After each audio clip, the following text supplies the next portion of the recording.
Nakuja kuwa ghali na ni gharama kwa wale walemavu wanaishi huko. In a bid to boost technical and vocational education and training, that is TVET institutions in the country, private institutions have vowed to create employment opportunities by equipping learners with industry-relevant skills that match the demands of today's job market. At the Boma Hospitality College, over 8,000 students have graduated from the institution since its inception, with a crafted curriculum designed to meet global standards.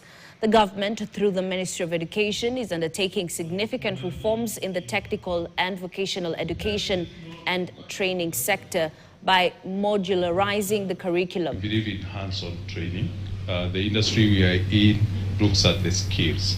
So our state-of-the-art facilities is able to give the students that opportunity and also the trainers that we have. The other thing we ensure is that we expose the student to the industry, and we start with the very basic. The very basic is where they do a unit called applied hotel operation, where they are able to work while on session. They are able to go to the hotel, work for a week, back to class. We have already been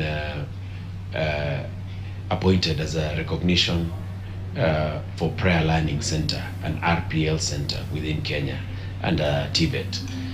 We are looking to be a polytechnic in about 2 years, and we already have a no objection from TVET, and it will be the first private institution to become a polytechnic, because polytechnics are only preserved for government entities.